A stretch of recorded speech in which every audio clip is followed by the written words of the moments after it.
Hello everyone, welcome to Exampur. स्वागत है आप सभी का एग्जामपुर में। हम है एग्जामपुर कलम से क्रांति। सभी को वेरी वेरी गुड आफ्टरनून और गुड इवनिंग। पता नहीं ये वीडियो आपके पास आफ्टरनून में आ रही है कि इवनिंग में आ रही है। तो जिनके पास आफ्टरनून में पहुंचे उनके लिए आफ्टरनून, जिनके पास इवनिंग में है उनके लिए इवनिंग, और जो मॉर्निंग में देख रहे हैं उनके लिए वेरी वेरी गुड मॉर्निंग। तो देखिए बेसिकली ये जो आपका वीडियो है इसमें हम बात करने वाले हैं 26 और 27 जुलाई में जो आपका एग्जाम होने वाला है उसके बारे में। खासकर उन बच्चों के बारे में जिनकी परीक्षा 26 जुलाई फर्स्ट शिफ्ट में एग्जाम है। अब ऐसी नौबत क्यों आई है कि हम ये वीडियो बना रहे हैं, वो भी स्पेशली उन बच्चों के लिए जिनका फर्स्ट डे फर्स्ट शिफ्ट में एग्जाम होने वाला है, क्योंकि बहुत ज्यादा बच्चे हैं मायूस, या फिर उन्हें ऐसा लग रहा है कि एक युद्ध में उतार दिया गया है और उन्हें बिना अस्त्र और बिना शस्त्रों के युद्ध में जाने के लिए बोल दिया कि जाओ और आक्रमण करो। ठीक है, बिना हथियारों के आक्रमण करना है और जीत के लौटना है, ऐसा लग रहा है उनको। तो आप सभी ऐसा मत सोचिए कि आप एकदम से ऐसे लेफ्ट आउट फील मत करिए कि हमारे साथ गलत हो रहा है, सबसे पहली बात। दूसरा ये कि पता नहीं क्या होगा, मतलब पहले से ही मान के चल रहे हो कि वी आर बर्बाद नाउ। ठीक है, हम तो बर्बाद हो ही गए हैं मैम, अब इससे ज्यादा क्या ही होना था, हमारा तो फर्स्ट डे फर्स्ट शिफ्ट में एग्जाम होने वाला है। तो तमाम ऐसे ऐसे मैसेज भी आ रहे हैं हमारे पास। साथ में ये जो युग है ये सोशल मीडिया युग है, तो इसमें मनोरंजन के तौर पर ऐसी रील्स वगैरह, ठीक है, शॉर्ट्स वगैरह भी वायरल होती है जिसमें ऐसा दिखाया गया है कि फर्स्ट डे और फर्स्ट शिफ्ट जिनका एग्जाम है उनके साथ क्या हो रहा है, गलत हो रहा है। तो वो होती है कॉमेडी पर्पज से, ठीक है, क्योंकि ऐसा होता आया है कि अच्छा इसका पीछे लॉजिक क्या है। बहुत सारे बच्चे पहली बार एग्जाम देंगे तो वो समझ ही नहीं पा रहे हैं कि ऐसा क्यों बोला जा रहा है, या फिर इससे क्या नुकसान है, क्या इसमें हमारा नुकसान सच में है भी कि नहीं है, या फिर ये सिर्फ एक मेंटली ऐसा डेवलप कर दिया गया है पिछले 5-6 दिन में कि जिनका फर्स्ट शिफ्ट में पेपर है उनका तो हो ही नहीं सकता सिलेक्शन, वो तो बेकार है उनका पेपर देना। तो सबसे पहले तो मैं कहूंगी कि आप अगर मेरी बातें भी सुन रहे हो तो आप पूरा 5-7 मिनट जितनी देर ये वीडियो चलेगा आप एंड तक मेरी सारी बातें सुनिएगा। देखो होता क्या है, जिनका फर्स्ट डे फर्स्ट शिफ्ट में एग्जाम होता है उनको आप ऐसे समझिएगा कि उनको कुछ नहीं पता होता, ठीक है भी, कि कैसा पेपर आएगा, कैसे प्रश्न आएंगे। क्योंकि हरियाणा एसएससी की खासियत ये रही है कि इसमें एग्जाम पैटर्न कभी फिक्स हुआ नहीं। और अभी हालांकि बोला गया कि एनटीए पेपर लेगा, तब भी मन में एक डाउट है कि क्या सच में हरियाणा एसएससी इस बार या एनटीए पिछले वाला पैटर्न फॉलो करेगी, नहीं करेगी। तो जो सबसे पहले जाते हैं ना पहली शिफ्ट में, उनके लिए एक प्रकार से सरप्राइज होता है कि कैसा पेपर आएगा पता नहीं, ठीक है। तो वो सीधा जाएंगे और एकदम रो माइंड से, फ्रेश माइंड से, आप सोचिए मेरी बात को, कि उनको कुछ अनुमान नहीं है कि कैसा आएगा, और वो सीधा जाकर के पेपर अटेम्प्ट करेंगे, एग्जाम अपना करके आएंगे। ठीक है, क्या करके आएंगे बच्चे, एग्जाम करके आएंगे। अब पहले क्या होता था कि जिनका सेकंड शिफ्ट में होता था तो पहले यहाँ पे रिव्यू कराया जाता था एग्जाम का, ठीक है। तो रिव्यू के आधार पर आने वाली शिफ्ट के लिए अनुमानित प्रश्न हम बता देते थे कि भाई इस प्रकार का एग्जाम आया है, अगली शिफ्ट में इस प्रकार के क्वेश्चन आ सकते हैं, अगले दिन कैसे कैसे क्वेश्चन आ सकते हैं। तो इसमें क्या होता था, जो बच्चा बिल्कुल एकदम रो फ्रेश माइंड से गया है, जिसमें जिसको कुछ पता ही नहीं है क्या आएगा, उसका यहाँ पे नुकसान है ना। मान लो ये बच्चा यहाँ पर पेपर देगा, इसे पता ही नहीं है कि मान लो यहाँ पर फॉर एग्जाम्पल बजट से ज्यादा क्वेश्चन पूछ लिए, या हरियाणा जीके की बजाय करंट अफेयर ज्यादा आ गई। तो इस बच्चे को तो पता ही नहीं था ना, ये तो रैंडम गया और इसने करके आ गया। लेकिन बाकी शिफ्ट के बच्चों को लाभ मिल जाता था क्योंकि उनके पास पेपर भी आ जाता था और हम टीचर्स भी कराते हैं, रिव्यू कराते थे। लेकिन इस बार हरियाणा एसएससी ने क्या किया है, हरियाणा एसएससी के द्वारा फर्स्ट शिफ्ट या कोई भी शिफ्ट क्यों ना हो, एग्जाम का रिव्यू नहीं कराया जाएगा। पहली बात तो ये कही गई है, ठीक है भी, कि रिव्यू नहीं होगा। ठीक है, दूसरी बात ये कि जो एग्जाम होगा वो पेपर ऑफलाइन है, तो पेपर आपको नहीं मिलेगा। ठीक है, घर ले जाने के लिए एग्जाम आपको नहीं दिया जाएगा कि आप घर लेकर के आओ और फिर बांट दो। ठीक है, कि भाई लो तुम्हारा पेपर है, देख लो ऐसा पेपर आ रहा है तुम करके जाना कल। क्यों, क्योंकि जिससे जिससे कि आपका यहाँ पर जो आने वाले शिफ्ट में पेपर है जिन बच्चों का, वो भी उसी माइंड सेट से जाए। उनके अंदर जैसे एसएससी में होता ऑनलाइन एग्जाम, ऑनलाइन में आप कितना भी सॉल्यूशन करा दो, कितना भी एक्सपेक्टेड करा दो, स्टिल ये डिलेमा होता है कि पेपर में ऐसा क्वेश्चन आया भी था, ये तो बच्चा बता रहा है, ये ऑथेंटिक है भी कि नहीं है। तो वो एक डिलेमा हमेशा रहता है। उस डिलेमा के साथ, जिस डिलेमा के साथ में ये बच्चे जाते हैं या जिस माइंडसेट के साथ में फर्स्ट शिफ्ट वाले जाते हैं, उसी माइंडसेट के साथ में बाकी शिफ्ट के बच्चे भी जाएंगे।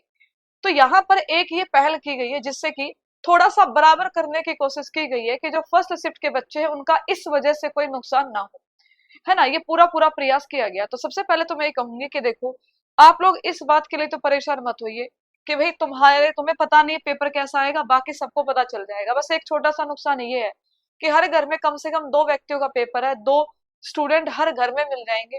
तो ऑब्वियसली बात है, घर वाले तो घर वालों को बताएंगे कैसा पेपर। तो इस चीज को हम क्या नहीं कर सकते, इसको आप छोड़ नहीं सकते। लेकिन फिर भी मैं यही कहूंगी कि लिमिटेड टाइम होता है, उसमें आपको 100 क्वेश्चन करने होते हैं।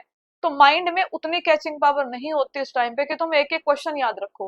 हाँ, तुम्हें आइडिया आ जाएगा, हरियाणा जीके में ऐसा क्वेश्चन आया था, ऐसा तुम घर वालों को बता सकते हो। तो दूसरा तो तुम पे भरोसा भी नहीं करेगा।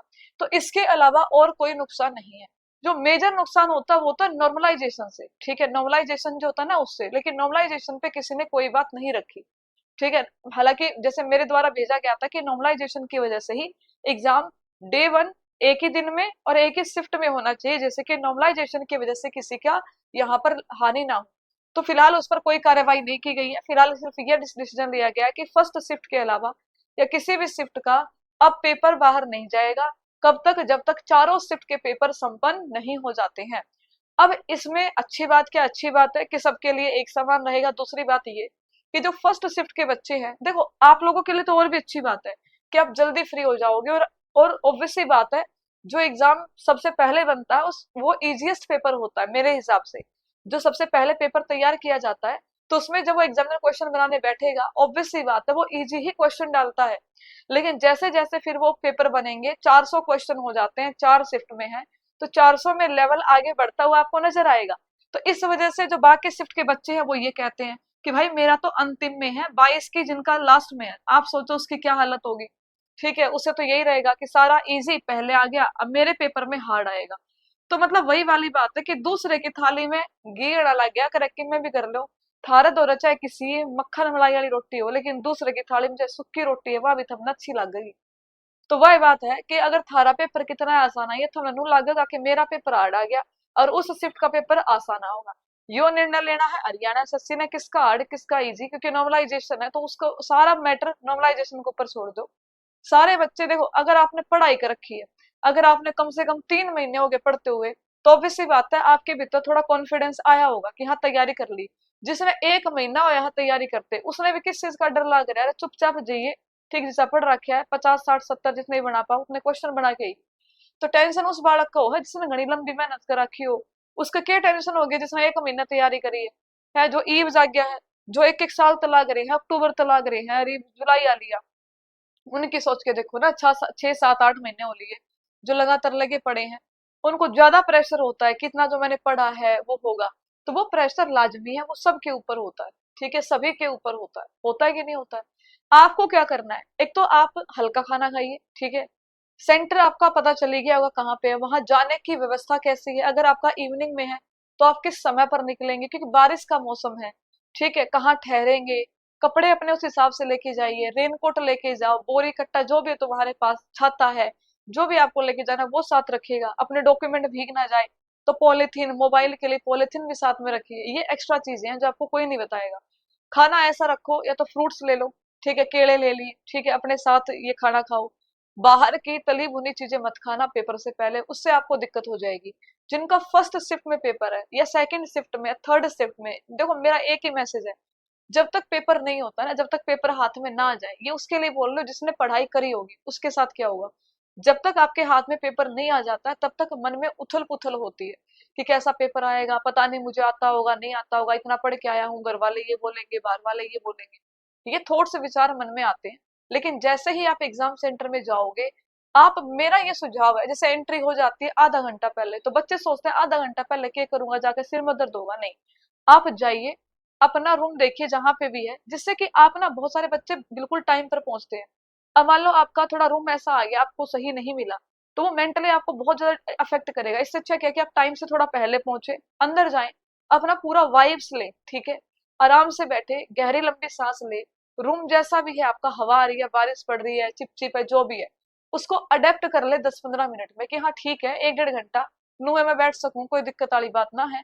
गहरी लंबी सांस लो, थोड़ा सा जो भी आप मंत्र जाप कर सकते हैं, कोशिश करिए वहां बैठ के। अगर आप टाइम से पहले पहुंचेंगे तो आप कर पाएंगे, यानी कि हल्का फुल्का अपना आंख बंद करके, किसी से बात ना करे, अच्छा तू कितने आई है बे, मैं तो नू करण ला रही हूँ, अच्छा मेरी भी मेरा बालक भी मैं घर ना छोड़ के आ रही हूँ, मेरी सासू छोरे, अच्छा भाई मैं पेपर आनता हूँ, तू रनता है, अच्छा अच्छा चलो डब्बी देखा कैसा हो। तो ये सब बातें नहीं करनी है, ये सब बातें पेपर के बाद कर लेना।